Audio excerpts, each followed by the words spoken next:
Hey guys, Dabu7. We have a bit of a warning here out of the UK, as we have a former expert here at the Bank of England warning the bank that the UK must plan for a financial crisis that could be triggered here at any moment when the United States announces the existence of another life form. Helen McCall served as a senior analyst in financial security at the UK's central bank. She has wrote to Andrew Bailey, the Bank of England's governor, urging him to set out contingency plans in case the White House divulges all this information.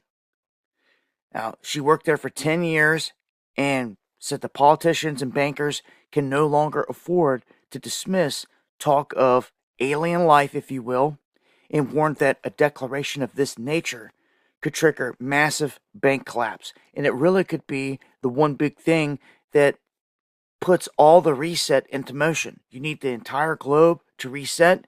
This would be something that affects everyone.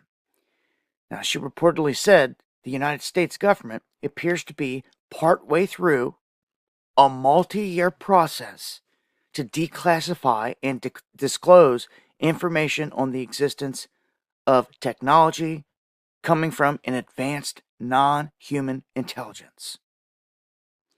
She goes on to cite the UAPs, all the videos dropped, and we've covered this. For crying out loud, they showed us they hit a freaking UFO or UAP with a Hellfire missile, blew it to pieces, and all the pieces kept flying.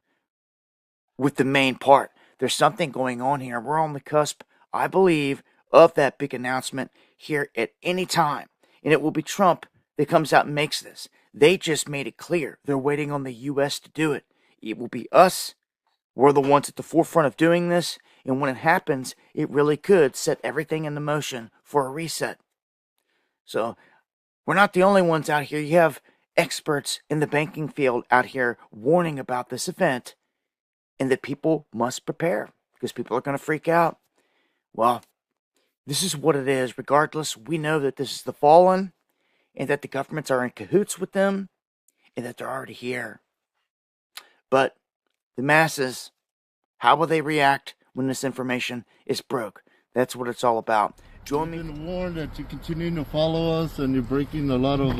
Oh, no. Hell no. Nope. We warned you, sir. Nope. Ryan Eklund says he didn't go seeking out ICE, but when he saw them circling a grocery store parking lot in Woodbury, he started following, which eventually caught their attention. How you doing? Good, and you? Doing just fine, thanks. What can I do for you? Eklund followed out onto the streets of Woodbury as ICE agents led him to his own somewhat private neighborhood and past his own home. Must have run my plate because they drove into my neighborhood and into my cul-de-sac where I live. There's no circumstance where they would have rolled through there without knowing that. He stayed behind them until they stopped him. Just fine. What can I do for you? One warning for what? You will not be following us anymore or you will be arrested. I can follow you wherever I You will want. be arrested. A little while later, they followed through on that threat. We've been warned that you're continuing to follow us and you're breaking a lot of... Oh, no. Hell no. Nope. We warned you, sir. Nope.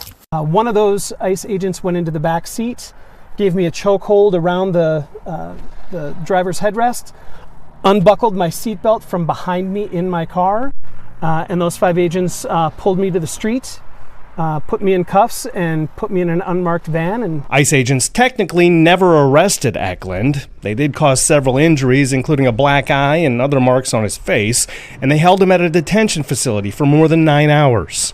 And the Department of Homeland Security did argue in court in Minnesota today that following them is illegal. The judge has not ruled on that, but constitutional scholars say judges have consistently ruled that following them is legal. A judge last week ruled that the ICE policy that was in place at least last June that said it was an unlawful form of civil unrest to record them, well, that was an unconstitutional policy.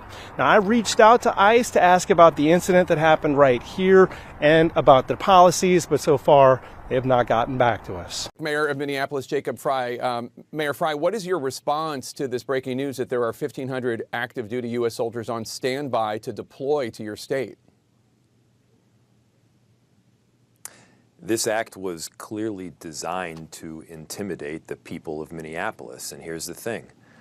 We're not going to be intimidated. If the goal here is safety, we've got many mechanisms to achieve safety. And the best way to get safety is not to have an influx of even more agents, and in this case, military, in Minneapolis. Right now, we have about 600 police officers, and they've got 3,000 or so ICE agents and Border Control. That they are now talking about deploying 1,500 military. This is... well, it's ridiculous, but we will not be intimidated by the actions of this federal government. Earlier this week, the Minneapolis Star-Tribune editorial board wrote that your state is, quote, under siege, and compared the situation in Minneapolis to a, quote, military occupation. Is that how you see it? Is Minneapolis being occupied by the federal government? Invaded, under siege, occupied. Use whatever word or superlative that you want to attach, but the bottom line is what is taking place is designed to intimidate. It is not fair, it's not just, and it's completely unconstitutional. But one of the beautiful things that's taking place is that the people here in Minneapolis are not just resisting.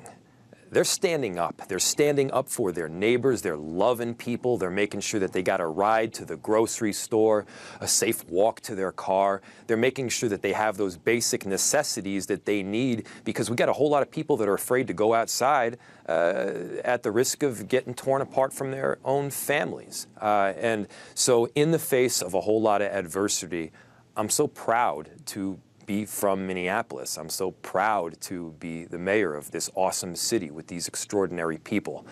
They're peacefully protesting. They're standing up for one another. And, like I said, it's not just going to be resistance here in this city. We're not backing down. We're not going to be intimidated. To new warnings issued by Oklahoma tribal leaders. They're worried that Native Americans are being swept up in ICE raids. Stop kneeing him in the face! That's his face! Stop it! This is newly released footage from Minneapolis of a violent arrest earlier this month. The street protest and surge of ICE officers has, of course, I bet you've noticed, dominated news for days. Now the Oglala Sioux tribe in Minneapolis says they're searching for tribal members detained by ICE at a homeless camp. And here in Oklahoma, the Seminole Nation chief issued a statement today stating tribal nations and indigenous peoples should never have to prove who we are and who we belong, where we belong. Lauren Henry joins us in studio now with new advice for tribal members. Lauren. Heather, Kevin, the experts I talked with say the tribes are acting proactively to protect their citizens from being wrongfully detained. News of Native Americans being detained by ICE is sparking fears in Oklahoma and questions about what tribal members should carry as proof of citizenship. If we are on a target and doing an operation, there may be individuals surrounding that criminal that we may be asking who they are and why they're there and having them validate their identity. The Seminole Nation issued this warning Friday, urging their citizens to carry their tribal enrollment cards and other forms of identification like a social security card or birth certificate. The Chickasaw Nation urged their citizens to do the same. If, for example, a tribal citizen is only carrying their tribal ID, there is a lack of education by federal officials as to what that actually means and what that entails. The executive director of the Tribal Sovereignty Institute at the Oklahoma City University of Law says the tribes are acting proactively to protect their citizens. I think for everyone, tribal citizens and non-tribal citizens alike, we have to be sure that we understand what our rights are, understand what our citizenship means, and have the knowledge to protect ourselves when we encounter these types of situations. The problem is when ICE is acting like this, they're not worried about the Constitution. Immigration attorney Lorena Rivas says there is outrage that a Native American or any American is being asked to prove their citizenship while going about their lives. They're under orders to arrest anybody they suspect to be undocumented, which is anybody usually based on their race, the color of their skin, maybe their language, or maybe the areas where they're hanging out. Rivas expects that lawsuits against the federal government are on the horizon. There's possible remedies and lawsuits, but it doesn't seem to discourage this administration from, committing errors. I reached out to ICE to see if they have an official stance on what documentation Americans should be carrying right now. We'll include their response. President Donald Trump's fixation on Greenland has now gotten even stronger as he has threatened European nations backing the island nation's territorial sovereignty with a blitz of tariffs. In a Truth Social post, Trump says he would impose the 10% tariff on goods coming in from Denmark, Norway, Sweden, France, Germany, the United Kingdom, the Netherlands, and Finland, till a deal is reached for the purchase of Greenland. A diplomatic jolt to leaders in Europe and beyond. Trump's message is clear. No deal is ever final. Trump's 10% tariff will eventually rise to 25% in June on 8 European nations came after the nations collectively vowed to shield Greenland against American aggression. Troops from different NATO countries have already amassed in the Arctic. All eyes now remain on the European Union. How will it defend itself from Trump's attack? In a joint statement, EU leaders say, and I quote, tariffs would undermine transatlantic relations and risk a dangerous downward spiral. Ambassadors from the European Union's 27 countries will be convening an emergency meeting, possibly to discuss counteracting measures to the all-out economic war launched by the White House.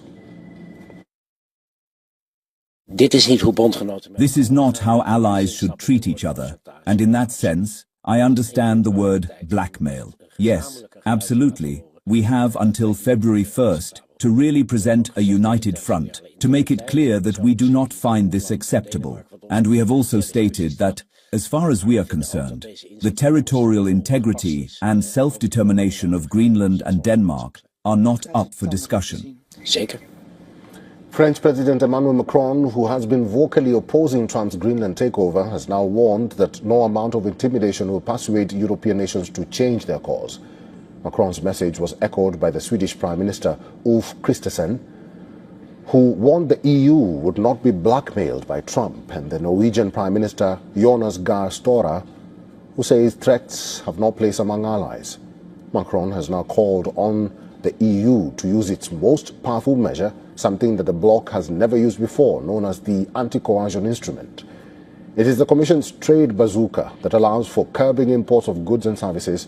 The instrument allows EU to react and target unprecedented economic coercion.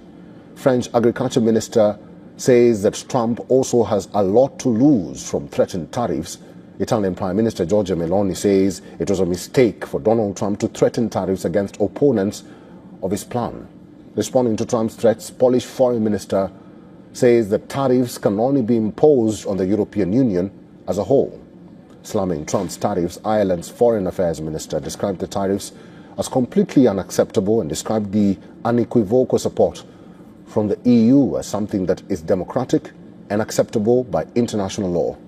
Greenland praised the reaction of European countries. Minister Naya Nathan-Nielsen said she was amazed to witness the first responses from the targeted countries. Even Danish Prime Minister Mette Frederiksen also hailed EU's collective response, saying that she was pleased with the consistent messages from the rest of the continent, adding Europe will not be blackmailed.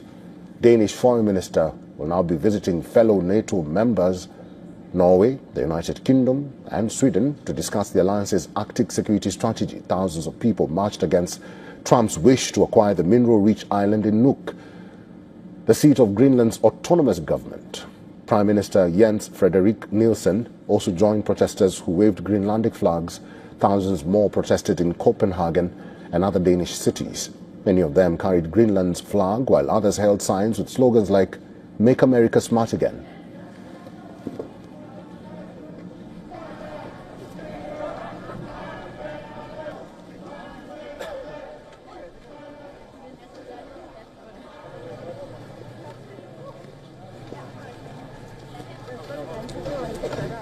What can Europe really do to deter US President Donald Trump from trying to take over Greenland? That's a question doing the rounds in Europe, especially after Trump's latest threat. He has announced additional 10% tariffs on 8 European nations. The new threat has led to an emergency meeting of the European Union. They are discussing their options, but could they take the nuclear option and hit the US where it hurts? Would the EU consider ousting American troops from NATO bases in Europe? Here's a report. Denmark has been conducting military drills in Greenland. It is holding a joint military exercise called Arctic Endurance. It was supposed to have been a way to address US concerns over Greenland security. The Danes were joined by a small contingent of troops from 7 European allies: France, Germany, Britain, the Netherlands, Norway, Sweden and Finland. It was supposed to have been a show of support, but it ended up being seen as a provocation. US President Donald Trump put out this post on social media on Saturday. He accused the 8 European nations of sending troops to Greenland for purposes unknown, and he said they were playing a very dangerous game. So, Trump has imposed an additional 10% tariff rate on these countries. It will become effective from February 1st. And on June 1st, the tariffs will increase to 25%. Trump says that they will stay in place until a deal is reached for the, quote, complete and total purchase of Greenland. The entire European Union called for an emergency meeting today in response to these latest threats, and several leaders have issued statements. Dit is niet hoe bondgenoten met elkaar omgaan en in die zin snap ik de woorden. This is not how allies should treat each other, and in that sense I understand the word blackmail. Yes, absolutely, we have until February 1st to really present a united front to make it clear that we do not find this acceptable, and we have also stated that, as far as we are concerned, the territorial integrity and self-determination of Greenland and Denmark are not up for discussion. But we also believe that the use of trade tariffs in this way is inappropriate and, moreover, unnecessary. So that will be our message. So you are going to show your teeth? Certainly. What would Europe showing its teeth even look like? Well, an article in The Economist says that the EU might threaten to remove US bases in Europe. This would be a potential nuclear option because it would severely weaken both Europe and the US. The US has dozens of bases all across Europe, the biggest being the Ramstein Air Base in Germany. Germany hosts close to 39,000 US troops across bases all over the country. Poland is home to about 14,000 American soldiers. Italy houses about 13,000. There are 10,000 in the UK, and the others are spread across the other European nations. This troop presence and the location of these bases allows the US to project power in Europe and the Arctic, but also in Africa and West Asia. If the Europeans give American soldiers the boot, it could severely limit America's military options. But the move would also leave Europe severely weakened.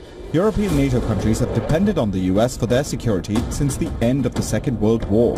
Most of them fly American jets, fire American bullets, and depend on US intelligence. Will Europe risk losing Uncle Sam's shield to protect Greenland from Trump? Will it really risk the nuclear option? NATO's future may be in doubt. US President Donald Trump's Greenland ambition is pushing the alliance to the brink.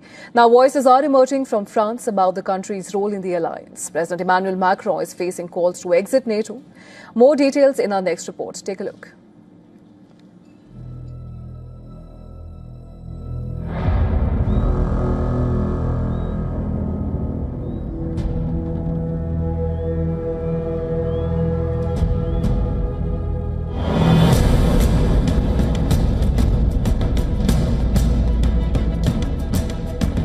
The North Atlantic Treaty Organization, or NATO, was formed in 1949. But it is now facing an unprecedented challenge. Disagreements have turned into disputes, and the Western consensus seems to be crumbling under its own weight. US President Donald Trump's America First policy has turned allies against each other, and the issue of Greenland is now a crucial pivot point for NATO. France, Germany, Denmark and other European countries have vowed to shield Greenland against American aggression. Troops from different NATO countries have already amassed in the Arctic. If Donald Trump pulls the trigger, it could pave the way for a NATO versus NATO confrontation. And not on the diplomatic table this time, but on the battleground. The Greenland crisis has sent shockwaves through Europe, and countries are recalibrating their stance towards NATO. Things are already moving in Paris. Pressure is mounting on Macron to leave the alliance. The deputy chairman of the French National Assembly is spearheading this campaign. In a staggering verbal attack on the US, Deputy Speaker of Parliament Clémence Gault said Washington is bombing nations in violation of international law and proposed a planned withdrawal of France from NATO. French President Emmanuel Macron has already issued a warning. He says that if the sovereignty of a European ally were affected, the cascading consequences would be unprecedented. In Greenland, an autonomous territory of the Kingdom of Denmark, Europeans have a particular responsibility because this territory belongs to the European Union and is also that of one of our NATO allies. The decoupling of national interests with global alliances could shape new security dynamics in the Northern Hemisphere. The alarm bells will be hard to ignore, especially if France feels disjointed from NATO. There's an old saying by a 19th century Austrian Chancellor, Clémence von Metternich. It goes, when France sneezes, the whole of Europe catches a cold.